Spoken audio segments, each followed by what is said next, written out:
Heavens, happy summer. It is officially summer, is it? We're June, right? It's summer. So this is my June TBR. So weirdly, it's summer and I'm in the mood for crime. Yeah. I like a dark, but still I want to do sort of summer crime. So I've got a lot of those on my TBR. I'm also going to be picking some more of my 25 for 2025 list. So actually what I did technically still this month because I'm filming it right at the end of May. But what I did this month was I picked 6 books from my 25 for 2025 because I realized I'd got nowhere in that list and read them and or DNF'd them, spoiler for the next video, and that was quite successful. It kind of forced me to get through them because I was just sort of ignoring this list. So I'm going to pick some more off of this list. And then, like I said, I have so in this month's reading, in June's reading, first of all, okay, so I have started reading this because I literally could not help myself. I got it like a day ago and I've been going mad. This is the new Rena Kent, beautiful Venom. This is dark romance, dark hockey, ice hockey romance, secret society, cult type stuff. Love it. Love it, love it, love it, love it, love it. I started reading this and I am instantly addicted. It's amazing. This is heading to a 5-6 star read for me. So fingers crossed it continues to do that. The main female character in this, she is so feisty, so good. She reminds me a little bit of Glyndon, who is one of my favorite Rena Kent main characters, but this one is even better. This is so good. I love this. So this is my June read, although I've started reading it. So on this list there's going to be some new releases. So this is kind of what I'm doing. New releases. I'm doing some kind of summer crime books, right? Then we're doing retellings, specifically Peter Pan retellings. We've got some more new releases. And then we're doing a Karina Halliathon, okay? And then I'm going to pick something off my 25 for 2025. So here we go. So the first book, beautiful Venom. We're going to talk about that very soon.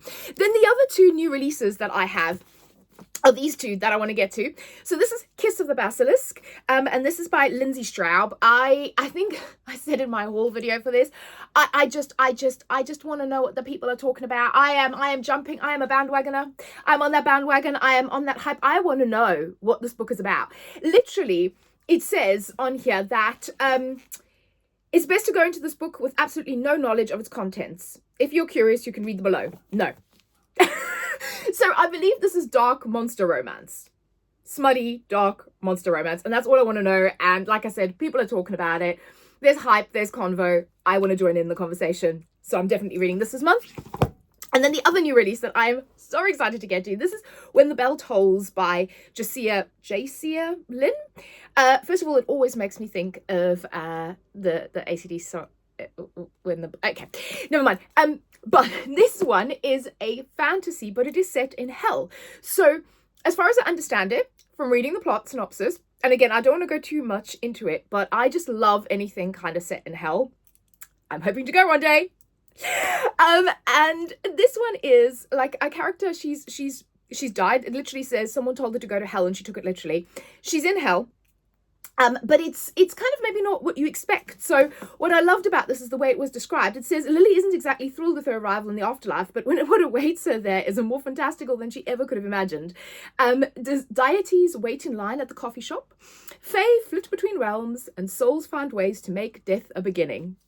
It just sounds so good. And then it says, as she explores every part of the afterlife, she's drawn into the place and the people in it. And I'm just like, it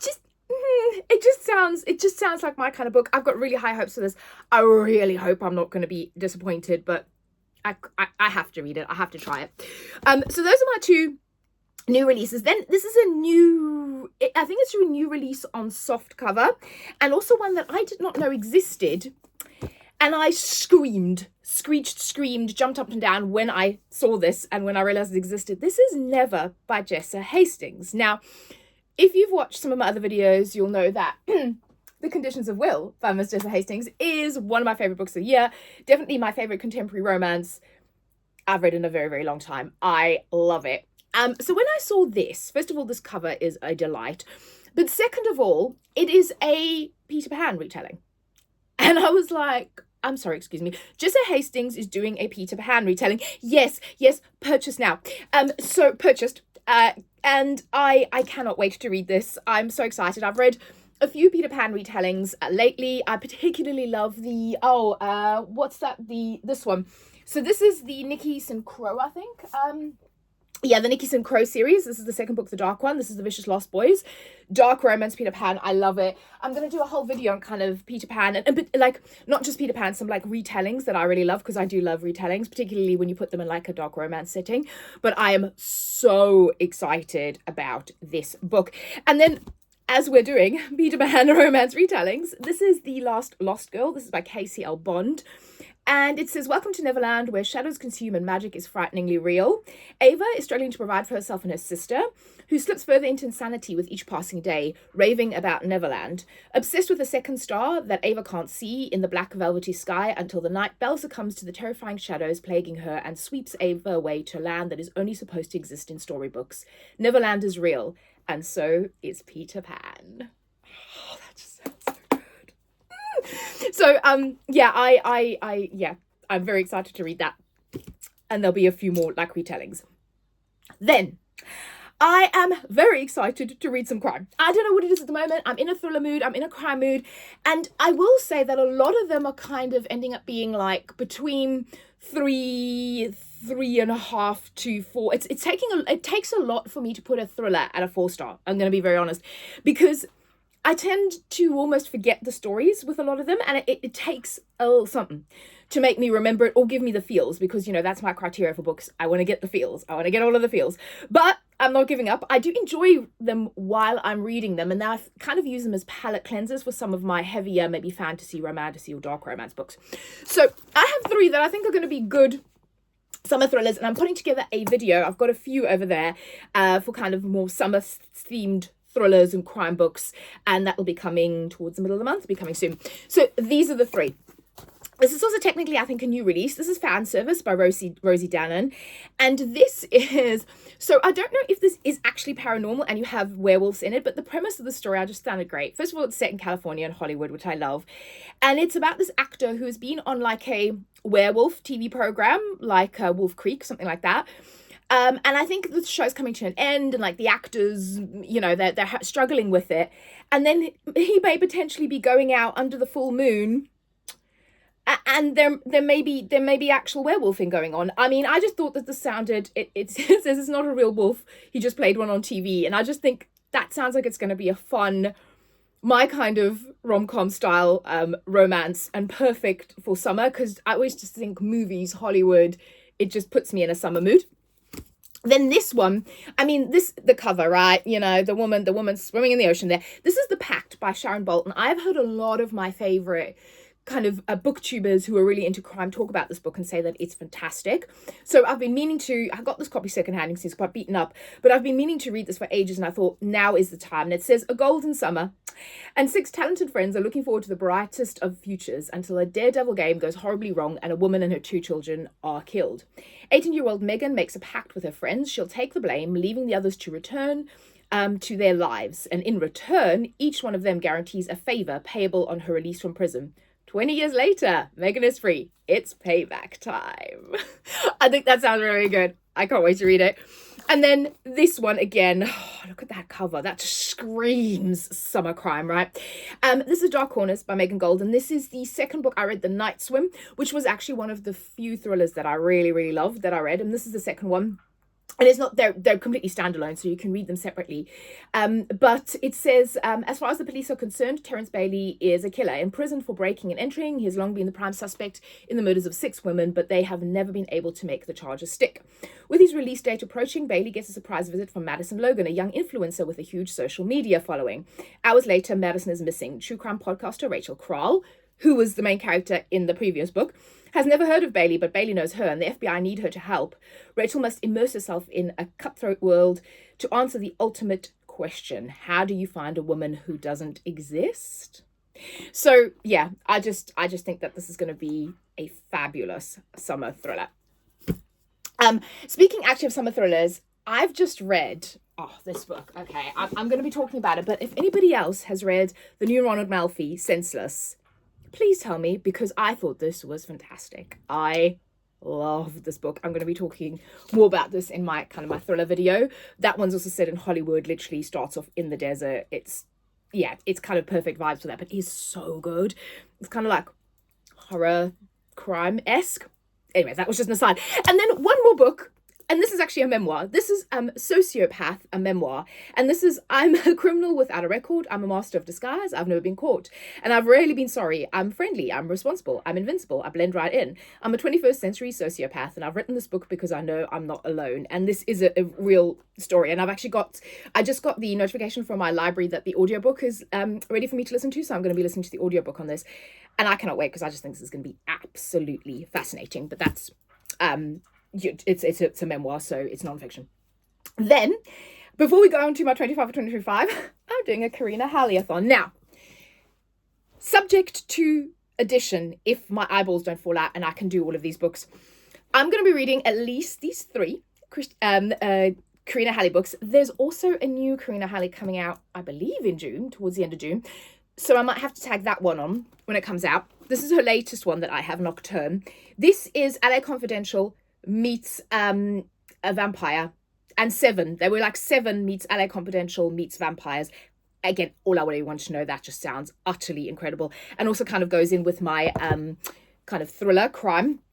And then The Ocean of Sin and Starlight, because I am on that ocean kick. I have more of these books to recommend, don't you worry. More mermaid books, more siren books, more ocean, more pirate books. And this is technically the second book, but it follows different people. There's a different story to Ship of Bones and Teeth, which is a Satan tier book for me. And then this one is the first in one of her series, and this is River of Shadows. So again, ocean themed, kind of part of what I'm doing. I do have the second book as well, so I'm really hoping I'm going to enjoy the first one. It is Karina Halley, so it's a pretty much 95% chance guaranteed that I'll love it. I've got a few more. I've also got some coming that I've ordered that sound incredible, some of her backlist. I'm basically trying to read every Karina Halley book, so wish me luck. There's a lot. But I love her, and I'll be doing quite a few videos, and I'll probably be doing a reading vlog on my Karina Halley-a-thon. Then let's get to this. If you're still with me, leave me a knife and a mermaid emoji. So this is my 25 for 2025 list, right? So we've crossed a few off with, like I said, the reading vlogs coming, but I've still got a few on here. I need to get through them. And what I find is that I am very much a mood reader, right? Through and through mood reader. So when I have lists like this, I'm like, I don't fancy that, I don't fancy that. Because, you know, to be fair, I made this at the beginning of the year, right? And like part of me is like, oh, I don't want to read that, I don't want to read that. But let's see, out of the ones we have left, oh, what shall we read? So we've got Midnight Rooms, Lord of the Wild. The shelf is kind of over here. So I think I am going to go with... Okay, so one of the oldest books on this list that I bought last year, was very excited about it and never got around to it, is this Joan Harris book. This is The Moonlit Market, and it says a sparkling modern fairy tale, and I'm like into dark fairy tales, and it just sounded like it would be that. And it's about, like, I think a market under London's King's Cross.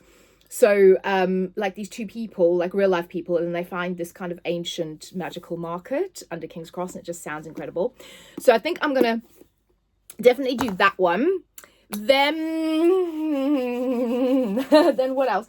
So we've got the Midnight Rooms. Again, this is a stunning cover. This is set in 1840. I'm gonna be honest, I'm not really into historical fiction at the moment.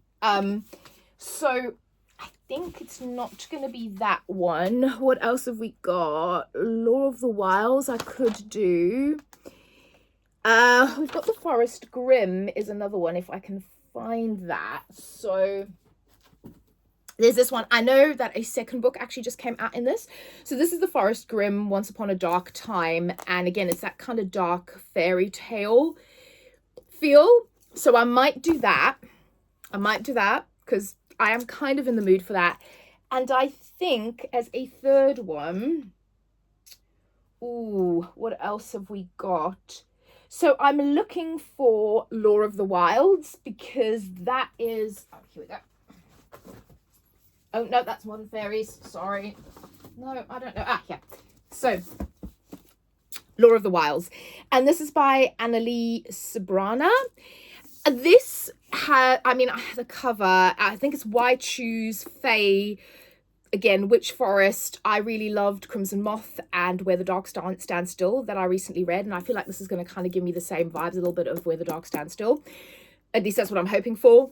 So I think I'm going to do that. So the 3 I'm doing off my 25 for 2025 is the Forest Grimm. You can see there's a bit of a theme. We've got the Moonlit Market and we've got the Law of the Wild. And like I said, in my upcoming video, I read The Crimson Moth. Finally!